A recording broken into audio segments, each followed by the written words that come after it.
is already there. Is it Ghana? Is it Cote d'Ivoire? Is it Senegal, Sierra Leone? Name it. All over.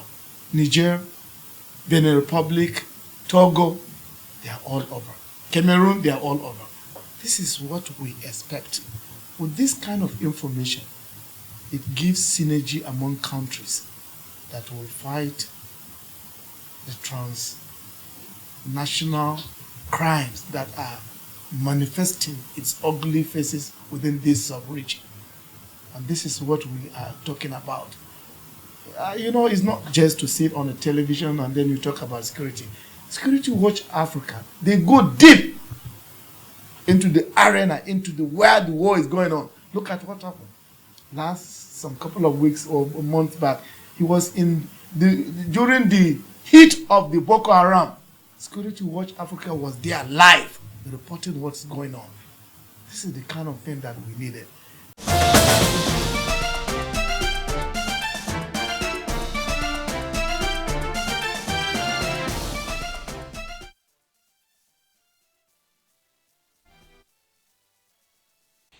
It's another day, a great day to be alive. Thanks for staying tuned to your station, the Africa Independent Television, and welcome to your program, Security Watch Africa. My name still remains Patrick Abambu. On this program, we'll bring you that information you need to keep your life safe and secure. Anywhere it's happening, Security Watch Africa, we endeavor to be there. Thanks for staying tuned once again. Yes, today we're going to bring you a mixture of all from the police, from the army, and most importantly, we are continuing from where we stopped last week. Last week we were talking with a man who knows it when you talk in terms of security in Nigeria and Africa as a whole, a former regional president of ASIS, American Society for Industrial Security, a man who I respect so much, talking about Dennis Amakri. Last week he was on phone with us talking about the issue of review of security in 2019 and also the content of the Nigerian's national security strategy drawn out by the current government. So we are going to continue from where we stopped last week. We're going to continue with Dennis Amakri, a former assistant director with the Department of State Security Services. Thank you very much, sir, for staying tuned with us.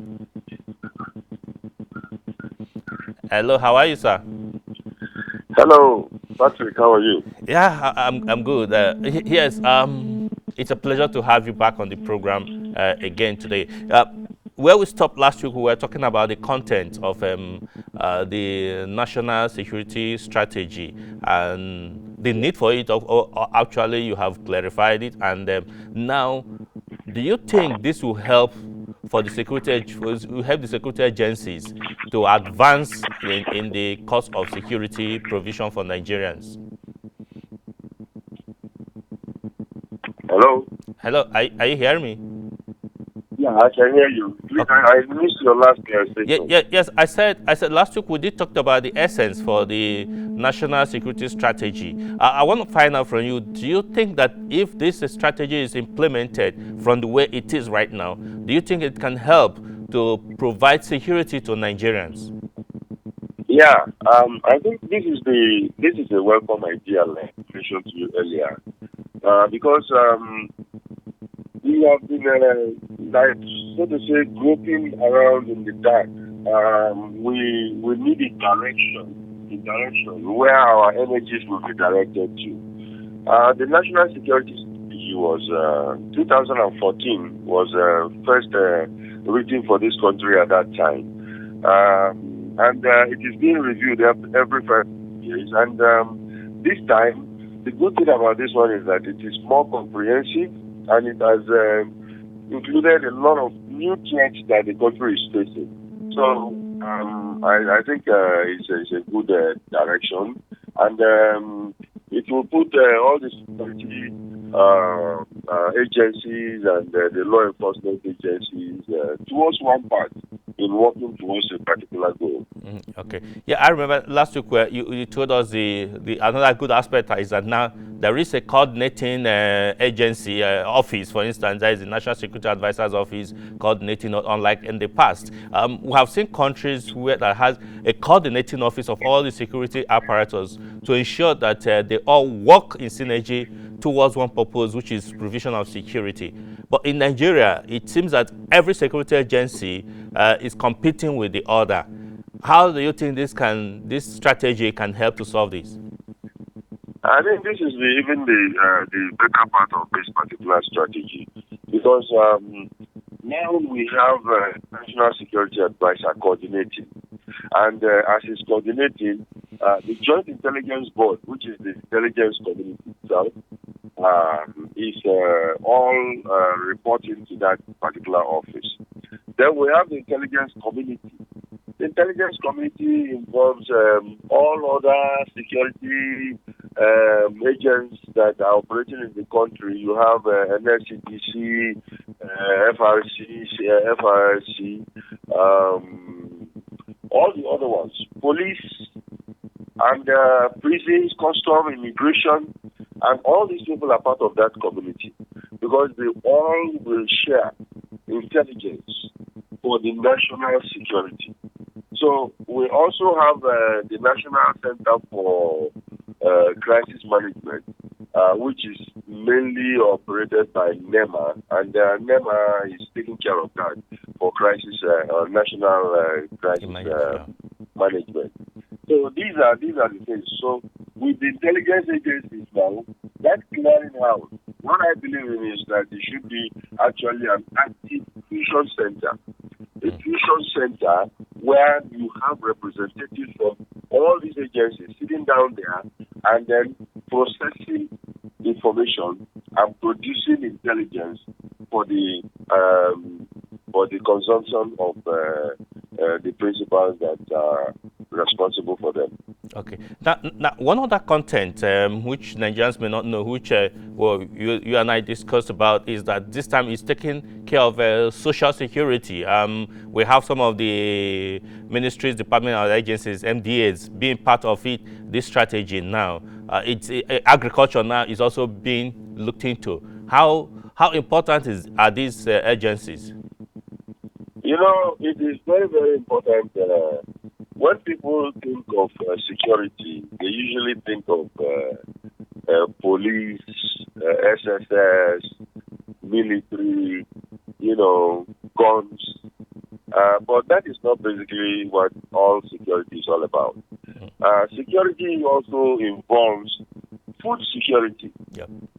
Food security, where you also have security, energy security, because these are the variables or the aspects that make a country great. Yes. These are the things that make a country great. If we are still importing all the food that we are eating from outside the country, then we're in trouble. Yes. Because if those countries are exporting the food to us decide to hold back, then we starve.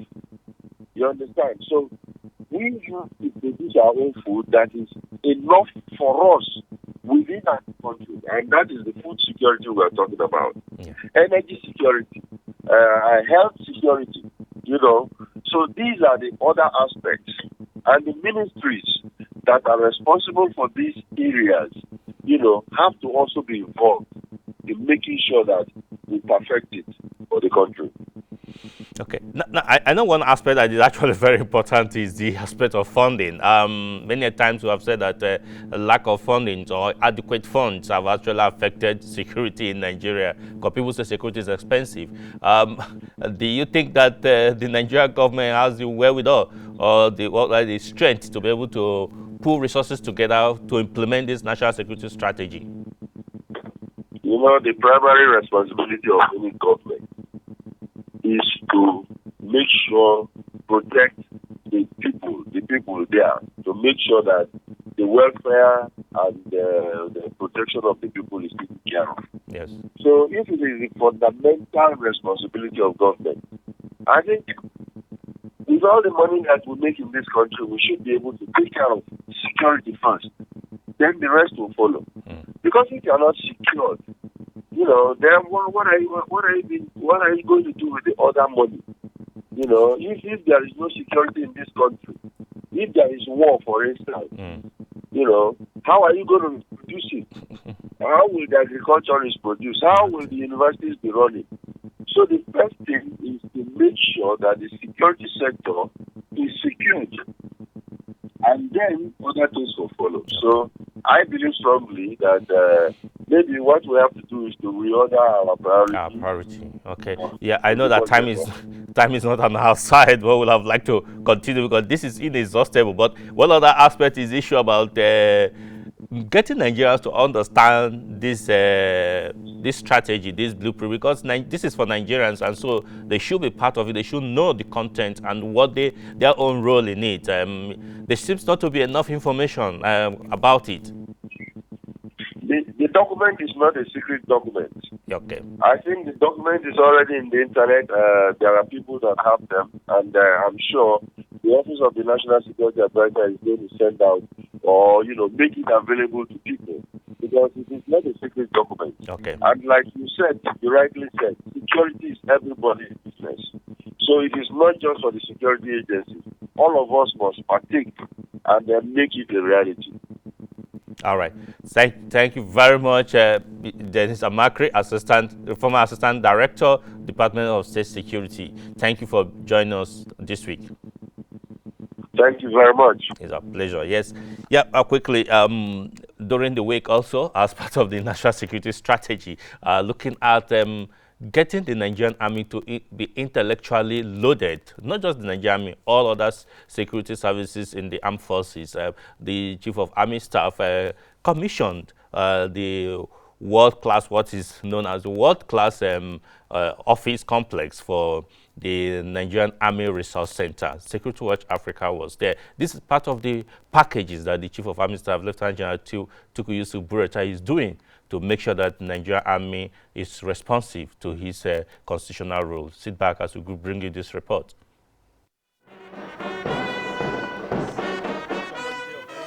Since inception in office, it has been the desire of the Chief of Army Staff, Lieutenant General Tuku Yusuf Buratai, to bequeath to Nigeria a professional and responsive army in the discharge of its constitutional roles, not only in physical services, but also through intellectual content that meets up with global best practices. This spurred his approval to establish the Nigerian Army Resource Center, NARC, in 2015, and the building of a world-class office structure for the center in spite of limited resources. While giving a brief of the Nigerian Army Resource Center, the Director General of the center, Major General Garuba Wahab, retired, states that the NARC commenced its activities in 2016 at the Army Headquarters Command Mess and later proceeded to co-chair the Nigerian Army Museum Office Complex for the discharge of its duties until the advent of this new edifice. He adds that the NARC is saddled with the responsibility of proffering solutions to defense challenges through researches, seminars, workshops, and alliance with relevant institutions. It will be interesting to note that in April, from 1st to 4th of April this year, the AfricaTelevision School of Executive Education were here on the program. And they were highly impressed by what the center had to offer in the old structure, which is supposed to be in the Nigerian Museum. General Nichols, the first General Deputy, Major General Rapp, they were impressed by the structure they met.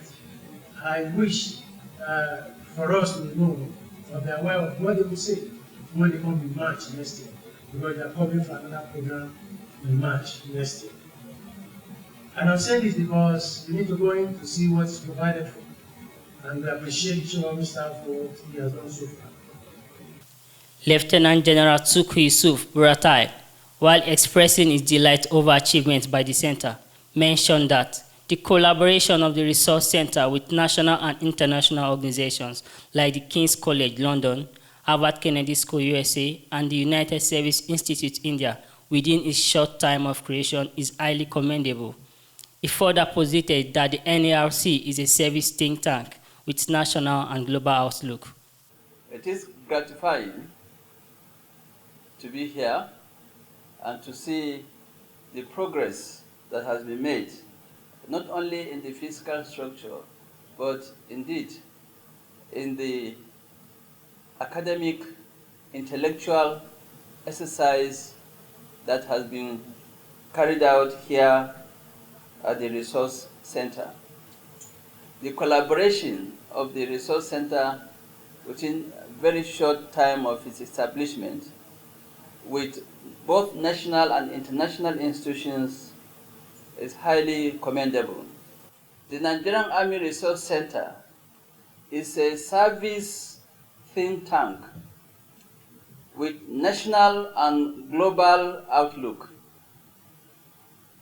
Therefore, we are very much confident that this center will achieve the desired objectives by which it's been established.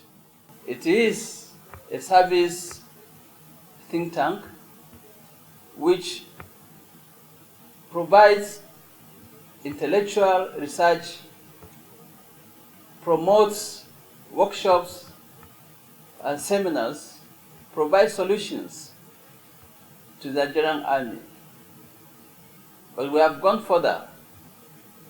To the defense headquarters and other services, Navy and Air Force also do approach the center to provide the needed services which the center provides.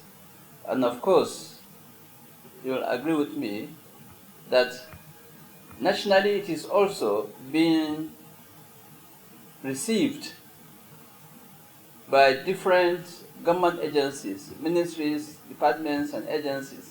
Several conferences have been organized, as well as seminars have been organized.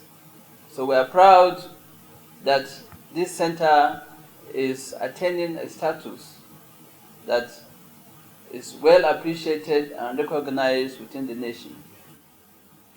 The Director General did mention we are collaborating not only with national institutions that are here, universities and other research centers, but we are equally partnering and collaborating and carrying out joint researches on global topical issues. Among these institutions are the King's College London, not Lagos, King's College of London. We are also partnering and collaborating very closely with the United Services Institutes of India, as mentioned by the Director General. Recently, we had a joint workshop and had a publication that was jointly produced by the Center and the Institute of India, United Services Institute. The DG also mentioned the Kennedy, Harvard Kennedy School in the United States. This is a well-recognized institution globally, just like the other institutions. We are also working with the Royal United Services Institute of London, which we are working together to get all the necessary support and the intellectual guidance, as well as to carry out the research that are needed. The project coordinator of the office complex, Major General Yaro, while giving accounts of the various units and facilities in the complex, says that the newly commissioned two-story building has within it 3 halls, e-learning centers, and libraries.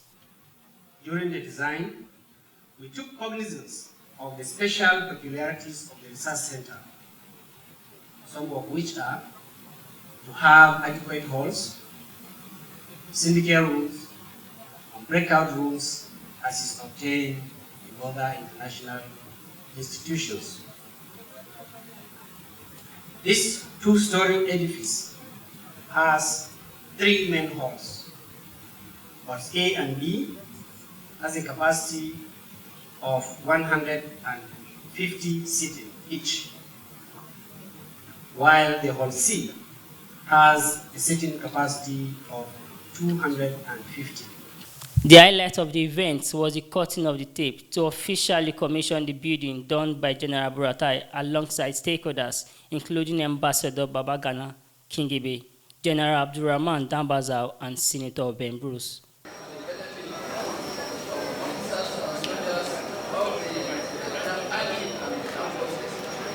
And of course,